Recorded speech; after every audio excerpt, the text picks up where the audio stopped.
இன்னைக்கு இப்படி ஒரு நிலையில் நான் நிற்கிறேன்டா, அந்த தாய் அந்த அம்மா தான் காரணம். 12 மாதங்கள் மணி வயிறு சுமந்து பதவிசாய் பெற்றெடுத்து எம்மை ஆரமுதூட்டி ஆறாரோ தான் பாடி எனக்கு வெளியில போய் கையேந்தி பிச்சை எடுக்க விருப்பம் இல்லைம்மா. ஐயோ, அது காதல் பாட்டே வேணாம் அப்படி. எங்கள் நாயகம் தங்கள் சிந்தையில்.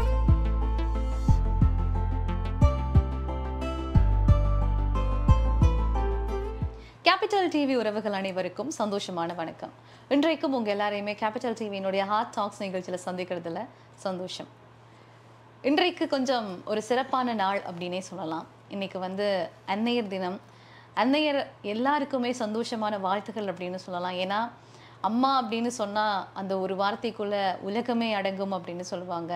ஒரு உணர்வே அம்மா தான் அப்படின்னு சொல்லலாம். என்ன இருந்தாலும் அம்மா கிட்ட சொல்கிற மாதிரியும் அம்மா பற்றி யோசிக்கிற மாதிரியான சிந்தனைகள் இந்த உலகத்தில் வேறு எதுவுமே கிடையாது. டிவி பார்த்துட்டு இருக்க அத்தனை அன்னையர்களுக்கும் சந்தோஷமான அன்னையர் தின வாழ்த்துகள். இன்றைக்கு அன்னையர் தினம் அப்படின்றதுனாலேயே ஒரு சிறப்பான ஒரு நேர்காணல் அப்படின்னு சொல்லலாம்.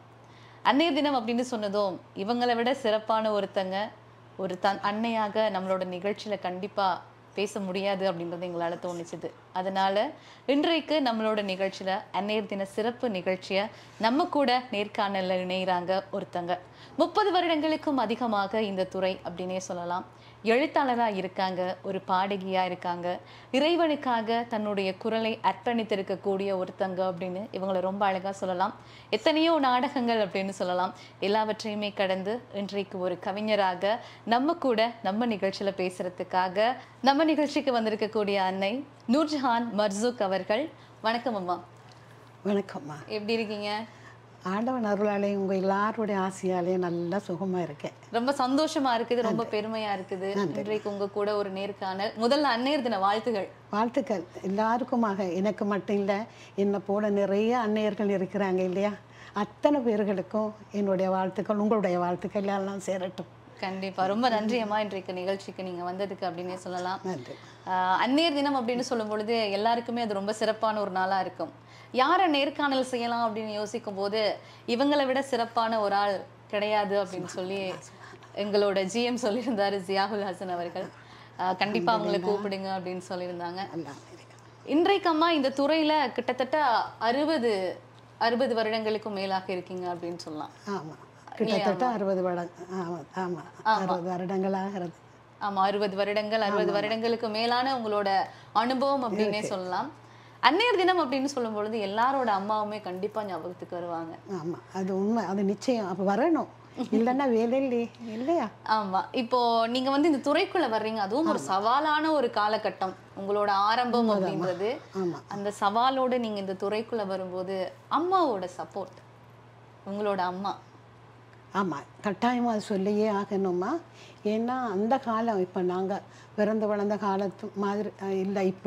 இப்போ ரொம்ப முன்னேற்றம். அதுக்கு காரணமே படிப்பு தான். ஆமாம். இப்போ இருக்கிற பிள்ளைங்களெல்லாம் நல்லா படிக்கிறாங்க, அம்மாமாரெல்லாம் நல்லா பேரறிவோடு இருக்கிறாங்க இல்லையா, படிப்பு இருக்கு. அந்த காலத்தில் அப்படி இல்லையம்மா. ஏன்னா வீட்டுக்குள்ளேயே தான் அந்த பெண்கள் நிற்கணும், அவங்க படிக்கக்கூடாது. இப்போ எங்கள் அம்மா வளர்ந்த காலம் எல்லாம் அவங்கள அந்த வீட்டில் இருந்து அந்த அந்த உள்ளார இருந்து வெளியில் வரையிலாது, அவங்களுக்கு அடுத்த வாசப்படியும் படிக்கக்கூடாது. அப்படி ஒரு பயங்கரமான ஒரு சிறையில் வச்ச மாதிரி அந்த பிள்ளைங்க வளர்ந்துருக்கிறாங்க. இப்போ ஒரு 1ஆம் வகுப்பு 2ஆம் வகுப்பு அந்த மாதிரி தான் படிச்சும் இருக்கிறாங்க. இப்போ அவங்களுக்கு அறிவு ரொம்ப கம்மி, படிப்பறிவு. மற்றபடி அனுபவ அறிவுகள் ஏராளமாக இருக்கும். அதனால இந்த படிப்பறிவு கட்டாயம் இல்லையா, அப்போ தானே தெரியும். அப்போ அந்த காலகட்டங்களில் தான் இப்போ 1967 நான் காலடி வச்சேன் ரேடியோவில் பாட. அதுக்கு முன்னாலெல்லாம் பள்ளிக்கூடத்தில் படிக்கிற நேரத்துல எல்லாம் ரொம்ப ஆர்வம். சின்ன வயசு, எனக்கு ஒரு 5-6 வயசுலேயே எனக்கு நல்ல ஞாபகமா. அந்த வயசுலேயே சின்ன பிள்ளை நடனம் ஆடுவேன். எல்லாரும் என்னன்னா அந்த சுட்டி பிள்ளை தானே, எல்லாருக்குமே ஒரு ஆசை. அந்த மாதிரி பாடுவேன். அப்புறம் எல்லா நிகழ்ச்சிகள்லையும் பாடக்கூடிய வாய்ப்பு எனக்கு நிறைய தந்தாங்க. முதல்ல என்னுடைய இந்த ஆற்றலும் இந்த ஆர்வமும் பெருக காரணமே என்னுடைய பள்ளிக்கூடம் தான். அப்போ எல்லா ஆசிரியர்களும் ஆசிரியர்களும் எல்லாருமே இன்னும் ரொம்ப அன்பு. ஏன்னா அந்த சுட்டி புள்ள நல்லா ஆடுது, பண்ணுது, நல்லா பாடுது அப்படின்னு சொல்லி அவங்க உருவாக்கினது தான் நான்மா. அந்த நூர்ஜஹான் அப்போ அந்த நாள் தான் உருவாகினது. ஆனாலும் வெளியில் சொல்ல பயம். ஏன்னாக்கா நம்ம சமூகம் அப்படி குறை சொல்ல இல்லை, ஆனால் அந்த காலம் அப்படித்தான் இருந்தது. என்னென்னு சொன்னால் இந்த ஒரு பொம்பளை புள்ள பாடுறதோ இல்லை படிக்கிறதே வேணான்னு சொன்னவங்க பாட விடுவாங்களா? அப்போ அப்படி இருக்கிற நேரத்தில் எங்கள் அம்மா வந்து படிப்பு அறிவே இல்லாதவங்க, 2ஆம் வகுப்பு தான் படிச்சிருக்காங்க. அப்போ நான் படிச்சுட்டு இருக்கேன். எனக்கு சரியான ஆர்வம், பாடவும் தான், அதோட படிக்கவும் ஆசை. அவரை நான் பெரியவளான பின்னாடி எங்களோட எல்லாரும் சொல்லிட்டாங்க, வேணாம் ஸ்கூலுக்கெல்லாம் அனுப்பக்கூடாது, வீட்டில் வைங்க அப்படின்ட்டு. எங்களோட அப்பாவும் கொஞ்சம் ரொம்ப பயம். ரொம்ப அப்பா பயம்னு சொன்னால் சமூகத்துக்கு பயம் அவர். ஆனால் அவர் ரொம்ப ஒரு நல்ல பாடகர். அது நிறைய பேருக்கு இங்கே தெரியாது. அந்த காலங்கள் இல்லாமல் அந்த நாகூர் தர்காவுக்கு போய் ஒவ்வொரு வருஷமும் அழகாக பாடுவார். அவர் பாடுறா அவர் குரல் வந்து தலாத் முகமது அவங்கள மாதிரி பழைய. ஆமாம், நல்லா பாடுவாங்க. எல்லாம் அந்த உருது ஹிந்தி பாட்டு தான் அவங்களுக்கு தெரியும். அதில் இங்கே அதெல்லாம் பாட மாட்டாங்க, அங்கே தான் போய் பாடுறது. ஆனால் அவங்களுக்கு அந்த ஆர்வம் அதை வெளியே காட்டிக்கவும் இல்லை, சொல்லவும் இயலாது. இப்போ நாம் அந்த சின்ன வயசில் பாடுறது தானே. இனி அவங்க அப்பா அந்த ஆர்வத்தால் தான் அந்த காலத்தில் இருந்த அந்த நூர்ஜஹான் ஒன்று பெரிய பிரபல பாடகி இருந்தாங்களாம், ஒரு பெரிய நடிகையும் கூட, நல்ல பாடகி. அப்போ அந்த அந்த பேரை அவங்க அந்த ஆர்வத்துக்கு காரணமாக எனக்கு வச்சாங்க. ஆமாம், அது என்ன நினச்சி வச்சாங்கன்னு எனக்கு தெரியல. அந்த ஆண்டவன் அருளால் அப்புறம் அப்படியே பாடி வரக்கல. அப்போ அப்பாவும் சொல்லிட்டாரு, வேணாம் பிள்ளை பெரிய மனுஷன் வீட்டில் வச்சிடணும், ஆக்களோட கதைக்கு ஆளாக இல்லாத அப்படி இப்படின்னு. மற்றது வந்து எங்கள் அப்பாவோட பக்கம் வந்து ரொம்ப கொஞ்சம் கரார், விருப்பம் இல்லை. அப்போ அம்மா வந்து அவங்க படிப்பறிவு இல்லைன்னு சொன்னாலம்மா இன்னும் புள்ள படிக்கணும் அப்படின்னு அந்த தாய் அன்னைக்கு நினச்சாங்க. அப்போ அப்பாவோட கதைச்சிட்டு அவங்க சொன்னாங்க. அப்போ அப்பா சொல்லிட்டார், இதெல்லாம் புத்தகமெல்லாம் வாங்கி கொடுக்க இயலாது, நான் செய்ய மாட்டேன் ஒன்று சொல்லி. எங்கள் அம்மாவோட தம்பி ஒரு ஆள் இருந்தார், அவரிட சொல்லி என் புள்ள படிக்கணும், நீ புத்தகமெல்லாம் வாங்கி கொடுக்கணும் அப்படின்னு சொல்லி அந்த தம்பி தான் எனக்கு எல்லாருமே புத்தகங்கள்லாம் வாங்கி தந்து அம்மாவோட வற்புறுத்தலுக்காக தான் நான் படித்தேன். படித்து இன்னைக்கு இப்படி ஒரு நிலையில் நான் நிற்கிறேன்டா அந்த தாய், அந்த அம்மா தான் காரணம்.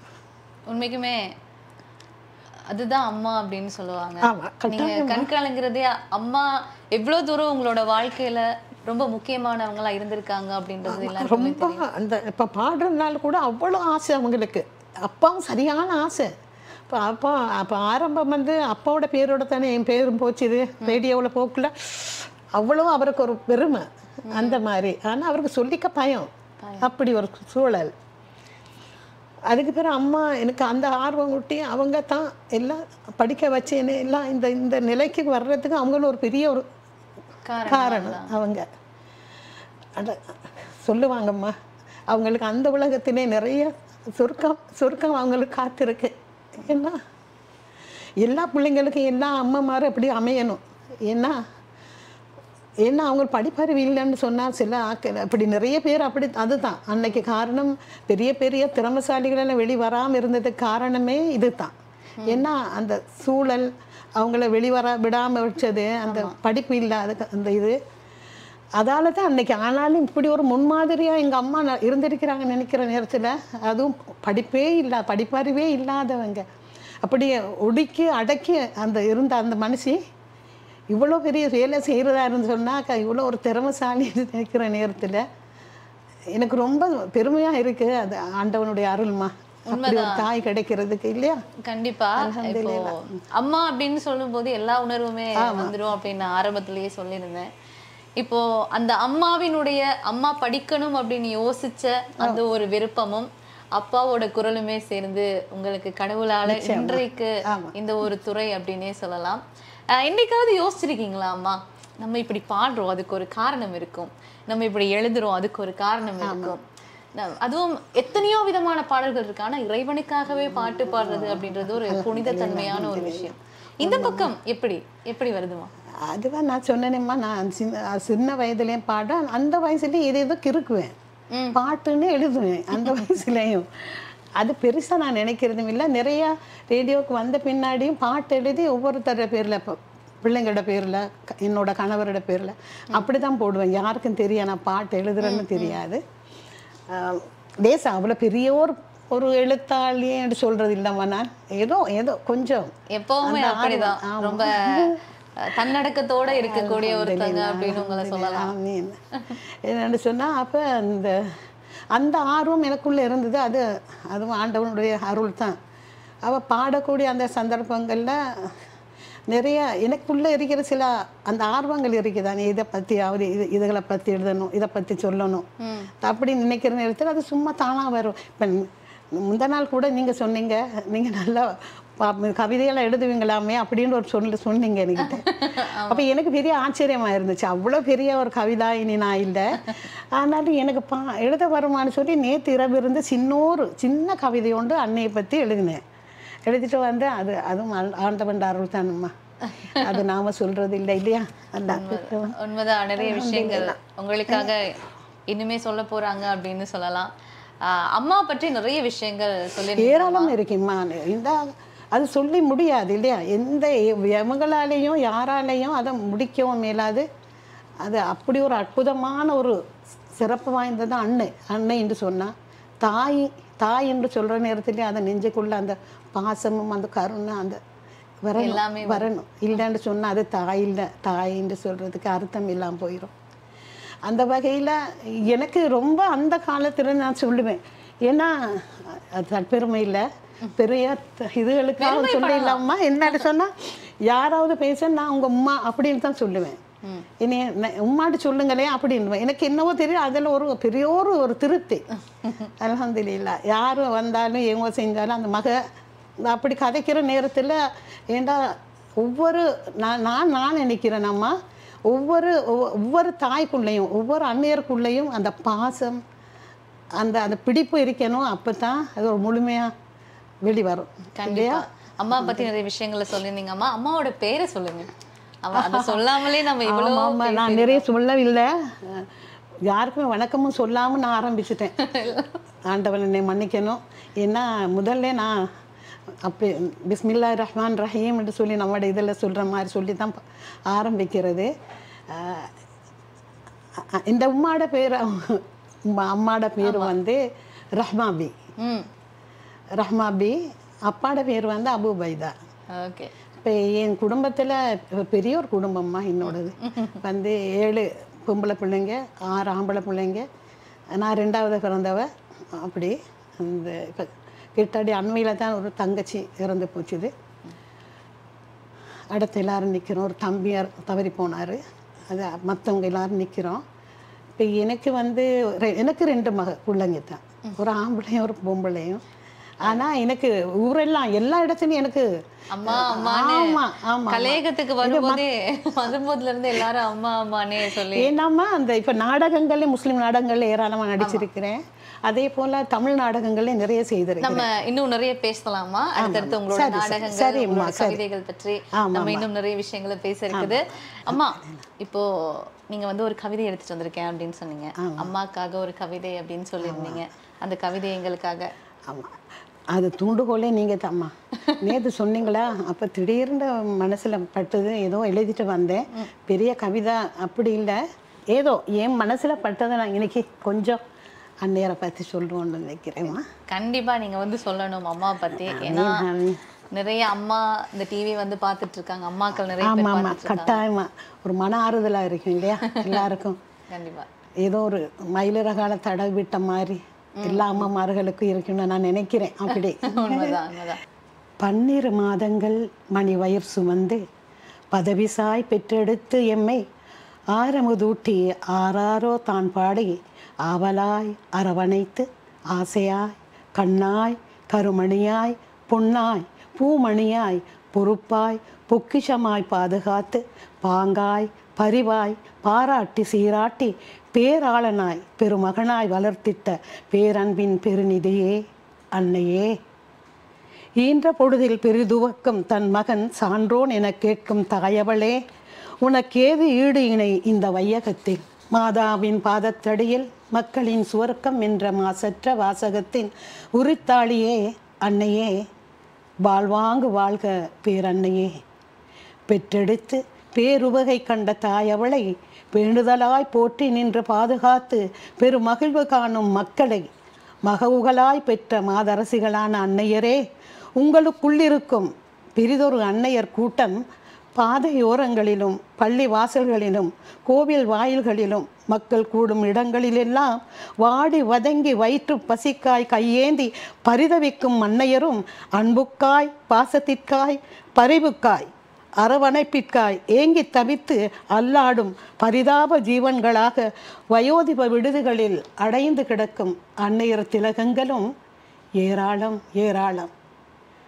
ஈருலக உங்கள் வாழ்வு ஈடேற்றம் பெற, இறைவன் ஆசி நிறைவாய் பெற, உங்களை பெற்றெடுத்த தியாகிகளை அன்பு அன்னையரை அரவணைத்து ஆசிகளை பெறுவோமாக.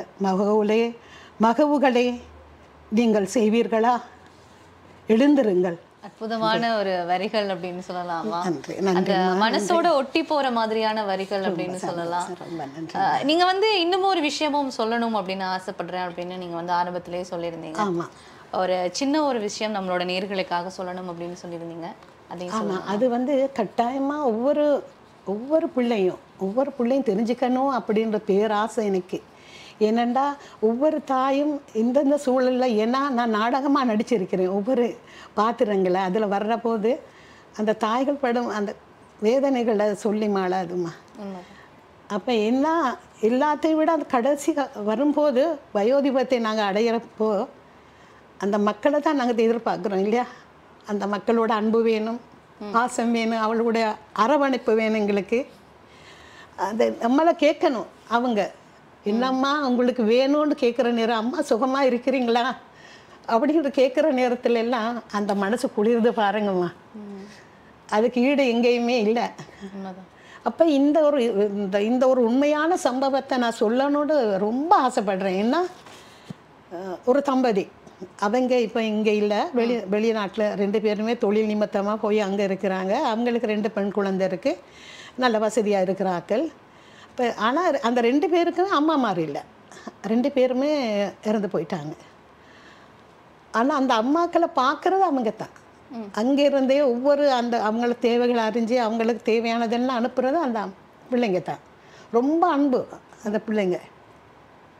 அப்படி இருக்கிறப்போ இவங்க 2 பேர் இல்லாமல் போனதும் அவங்களுக்கு பெரிய ஒரு தாக்கம். அது அந்த பிள்ளைங்க செஞ்ச வேலைம்மா. அவங்களோட ஒரு நண்பர் இருக்கார், சரியா? அவங்களோட தான் அவருக்கு தொடர்பு. ஆனால் அவங்க அம்மா எல்லாம் தெரியாது, அந்த பிள்ளைங்களும் தெரியாது. ஆனாலும் அந்த தாய்களை நினச்சி, அந்த 2 தாய்மாரை அவங்க நினச்சி, அந்த கணவனும் மனைவியும் 2 பேருமே சேர்ந்து இந்த அம்மாவுக்கு அந்த தாய்க்கு கொடுத்த மாதிரியே காசு அனுப்புகிறாங்க. இன்னைக்கு வர ஒவ்வொரு மாதமும் காசு வந்து கொண்டே இருக்குது. என்னட்டு சொன்னால், எங்களோட அம்மாவை நினைக்கிறோம், அம்மாவாக பார்க்குறோம் அப்படின்றாங்க. உங்களில் அந்த அம்மாவை பார்க்குறோம்மா, எனக்கு சரியான கவலை. அது கேட்குற நேரம், ஏன்னா எல்லா மக்களுக்குள்ளே இந்த உணர்வு வரணும் இல்லையா? இந்த அன்பு வரணும். ஏன்னா நான் சொல்கிறேன், காசு அனுப்புங்கன்னு சொல்லலாமா, அந்த பாசத்தோட அன்போட அவங்க அரவணைச்சு அந்த பேசுகிறாங்க பாருங்க, அந்த அன்பா ஒவ்வொரு கதைப்பாங்க. அவங்க கதைக்கிறதும் அந்த அம்மா படுற சந்தோஷம் இருக்கே, அது உலகத்தில் சொல்லியே மாளாதும்மா. ஏன்னா சொல்லுவாங்க, ஒரு தாய்க்கு பல பிள்ளைங்க கிடைக்கணும் இல்லையா? ஆனால் இந்த தம்பதிகளுக்கு 3 தாய்மார் பாருங்க. 2 பேரும் அங்கேருந்து அந்த உலகத்தில் இருந்தும் இங்கே இன்னொரு தாய் இங்கே இருந்தும் அந்த பிள்ளைகளுக்காக கேட்குற அந்த சொல்லுவாங்க துவாக்கள். அதெல்லாம் அந்த பிள்ளைகளுக்கு கட்டாயம் போய் சேரும் இல்லையா? அது எவ்வளோ பெரிய பாக்கியசாலின்னு பாருங்க. எனக்கு அது பார்க்குற கேட்குற நேரம் எனக்கு மனம் ரொம்ப அந்த என்ன சொல்கிறது கூட அந்த அப்படி ஒரு நிறைவும் கூட. நான் ஒவ்வொரு நாள் நானும் அந்த குழந்தைகளுக்கு நானும் துவா கேட்குறதும்மா அந்த இடத்துல. ஏன்னா இது போல் உங்கள் பிள்ளைங்களும் அதுக்கு வர்ற பிள்ளைகளும் கூட உங்களை இது மாதிரி பல மடங்கு அழகாக பார்க்கணும், கண்கலங்காமல் சந்தோஷமாக வச்சு பார்க்கணும். ஏன்னா இன்றைக்கி பெற்ற பிள்ளைங்களே இன்றைக்கி எல்லா தாய்மாரும் நிறைய தாய்மார்களை நான் சொன்ன மாதிரி பாதையிலையும் அப்படியெல்லாம் இருக்கிறாங்க. ஆனால் சில தாய்மாருமா இப்படி என்னென்னு சொன்னால், இப்போ அவங்களுக்கு வெளியே துரத்திட்டா அவங்களுக்கு வேற எங்கேயும் போய் அவங்களுக்கு இயலாது. அந்த ஏன்னா தண்ட பிள்ளையோட பேர்கள் அந்த அந்த அந்த அந்த ஒரு அந்த தியாகம் பாருங்க அந்த தாய்க்கு. ஏண்டா தண்ட பிள்ளைகள் யாருக்குமே யாருக்கிட்டையும் கேவலப்படப்படாது. அந்த மாதிரி உணர்வுகளோட போய் வேலை செய்கிறாங்க ஒவ்வொரு இடத்துல. அவங்களுக்கு அந்த உடம்புல சக்தி இல்லைன்னாலும் ஏதாவது ஒரு அந்த அப்படின்னு ஒரு அந்த சின்ன ஒரு அந்த நாடகமாக நான் அவங்களுக்கு சொல்லி காட்டுறேன். அம்மா வீட்டில் யாரும்மா, யாராவது இருக்கீங்களா, கொஞ்சம் வெளியில் வாரீங்களம்மா. ஆமாம்மா, உங்களுக்கு என்னைய தெரியாதும்மா, நான் இங்கே பக்கத்தில் தான் இருக்கேன். எனக்கு உங்கள் வீட்டில் வேலை வேலை ஏதாவது இருந்தால் தர்றீங்களாம்மா. என்னை பார்த்தா உங்களுக்கு பயமாக இருக்கா?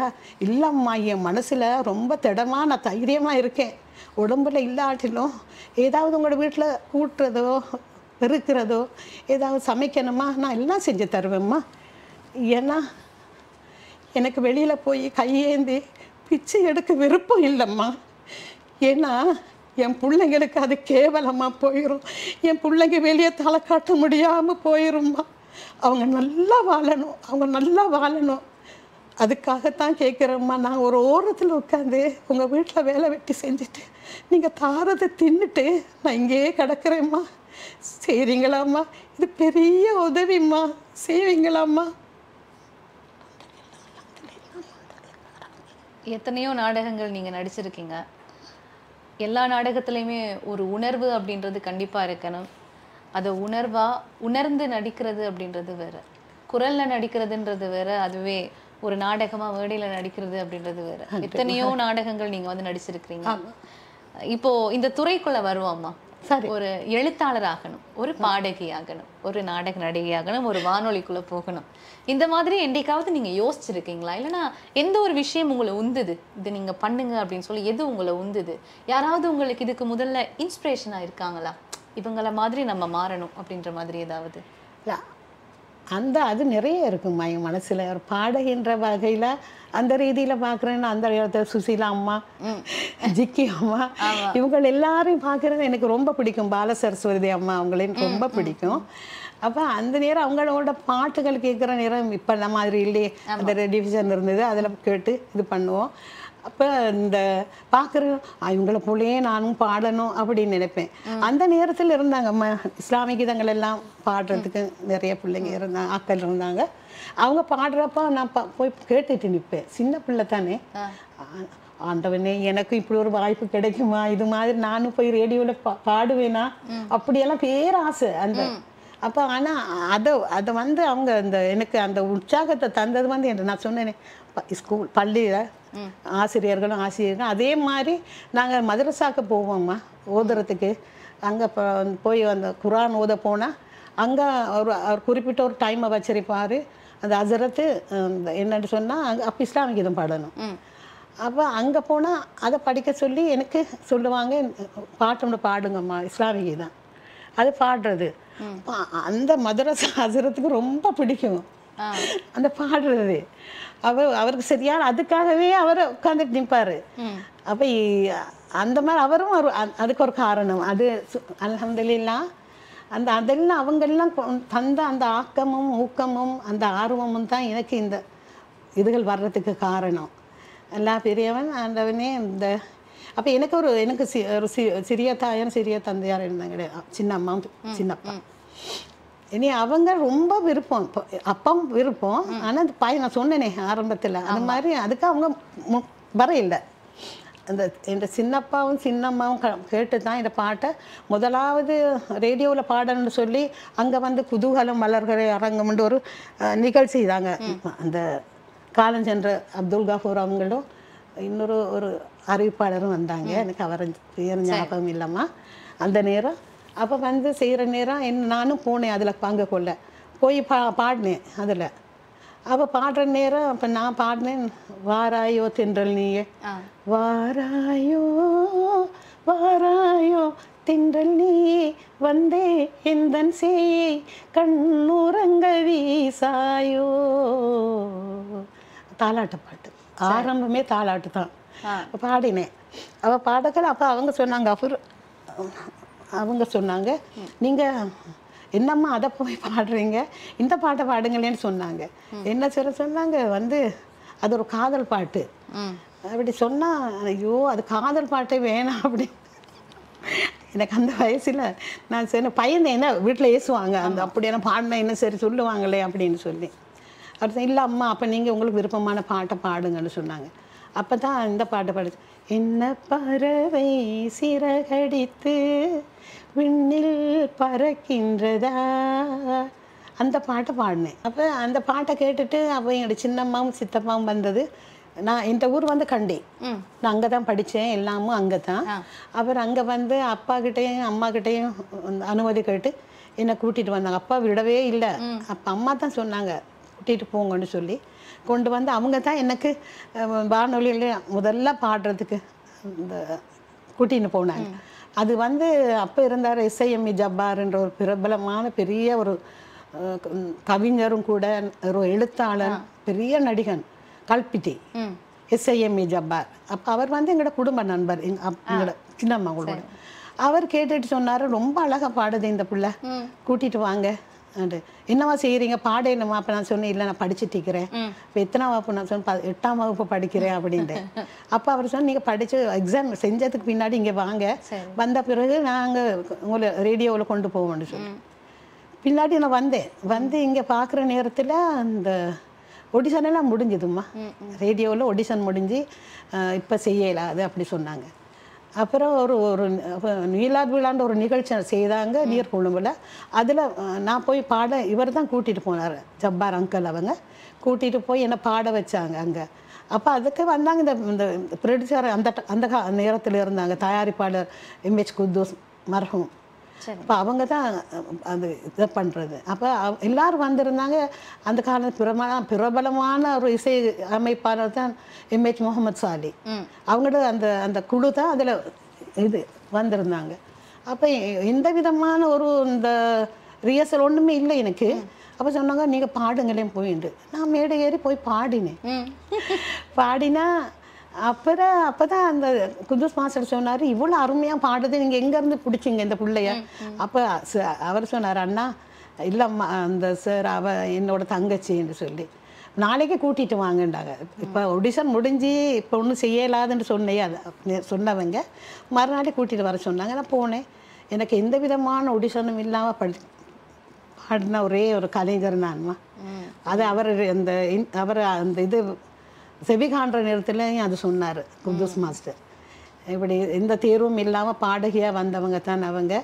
அதே மாதிரி நடிகர்களில் இவர் எங்களோட ஜவாஹர் அபுநானா அவங்க அப்படி வந்தேன் அவர் சொன்னார். அது எனக்கு அல்ஹம்துலில்லாஹ் ஆண்டவன் நிறைய பெரிய பெருமை. ஆனால் அன்னைக்கு வரைக்கும், அன்னையிலேருந்து இன்னைக்கு வரை 1967 கால் வச்சேன். இன்னும் பாடிக்கிட்டு இருக்கிறேன்.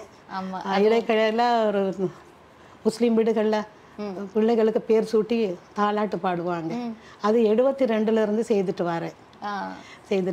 நிறைய பிள்ளைகளுக்கு பேர் சூட்டி ஓதுறது, அந்த இது துவா செய்து இது பண்ணுறது இன்னைக்கு வரைக்கும் செய்துட்டு வரேன். அது ஆண்டவண்ட கருணை, அவனுடைய இது சிறப்பு தான். சரி, இப்போ நீங்க வந்து நிறைய பேரை பார்த்துருப்பீங்கம்மா, உங்களோட அனுபவத்துல நிறைய பேரை பார்த்துருப்பீங்க, நிறைய பேரை நீங்க வளர்த்து விட்டுருக்கீங்க அப்படின்னு சொல்லலாம். இப்போ இந்த மாதிரிலாம் இருக்கும்போது ஒவ்வொரு 10 வருஷத்துக்குள்ளேயுமே ஒவ்வொரு துறைகள்லையுமே மாற்றம் வரணும் அப்படின்னு சொல்லுவாங்க. மாற்றம் ஒன்று வரும் அப்படின்றதுமே தெரியும். இப்போ இந்த துறைக்குள்ள என்ன மாதிரியான மாற்றங்கள் இருக்கிறத நீங்க பாக்குறீங்கம்மா? அப்படி சொல்கிற நேரத்தில் நிறைய மாற்றங்கள் இருக்குமா. ஆனால் நல்ல மாற்றங்கள் வரவேற்கக்கூடியது தான். ரொம்ப நான் சந்தோஷப்படுறேன். ஏன்னாக்கா நம்மளோட காலம் இல்லாமல் இப்போ எல்லாம் வளர்ந்து வருது. அதுக்கு சமமாக நம்ம பிள்ளைங்களும் போட்டி போட்டு வர்றாங்கன்ற பார்க்குறப்போ எனக்கு ரொம்ப சந்தோஷம். ஏன்னா அதுக்கு முக்கிய காரணம் அந்த இப்போ இருக்கிற அம்மாக்கள். அவங்க நல்லா படிப்பறிவோடு நிற்கிறாங்க. அதனால் அவங்களுக்கு தெரியுது இதில் இருக்கிற நன்மை தின்மைகள். அதனால் எல்லா பிள்ளைங்களும் வரணும். ஆனால் அவங்க போகிற பாதை வந்து சரியானதாக இருக்கணும். அது ரொம்ப கவனமாக இருக்கணுமா. எதை செய்தாலும் நீங்கள் எதை போய் செய்தாலும் அதில் ஒரு கவனத்தையும் ஒழுக்கத்தையும் கண்ணியத்தையும் எப்போவுமே பணிவாக நடந்துக்குங்க, அன்பாக நடந்துக்குங்க. எப்போவுமே பெரிய எண்ணங்களோ அந்த இதுகள் வராமல் கண்ணியமாக நடந்து நீங்கள் எதை செய்தாலும் அந்த இறைவனுடைய சன்னிதானத்தினே ஏற்றுக்கொள்ளப்படும், இங்கே நல்ல வாழ்க்கை கிடைக்கும்ன்றது என்னோட இது கணிப்பு. மற்றது வந்து எதையும் செய்யறப்போ நாங்கள் கொஞ்சம் ஒரு முறைக்கு ஒரு பல முறை கொஞ்சம் அது சிந்திச்சு யோசிச்சு செஞ்சா நல்லா இருக்கும்னு நான் நினைக்கிறேன்.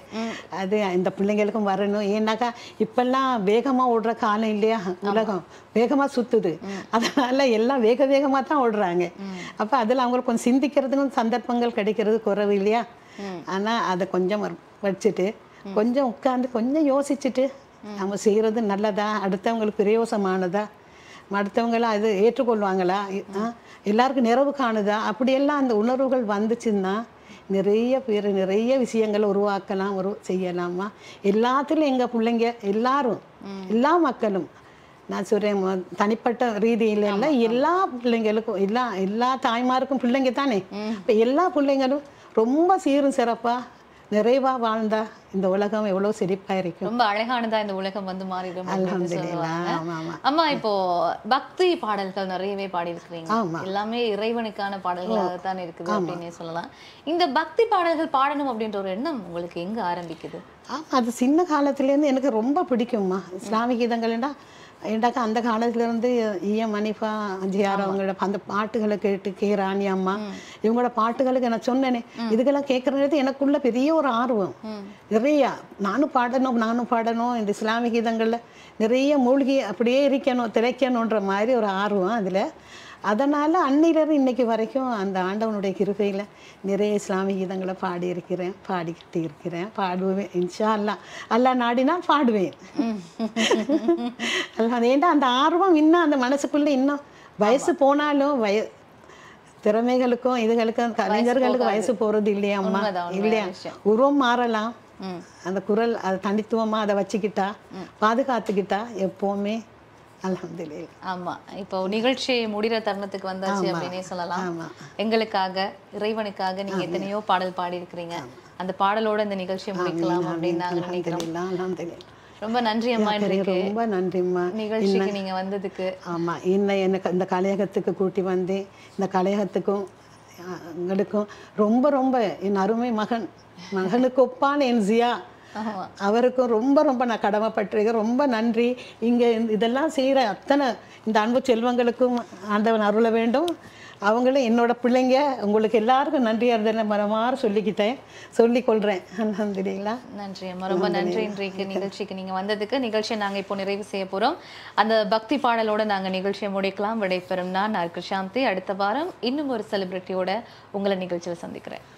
எங்கும் நிறைந்தவனே நீயே, எல்லாம் அறிந்தவனும் நீயே, எங்கள் நாயகம் தங்கள் சிந்தையில் ஒளி தீபமேற்றி வைத்தே.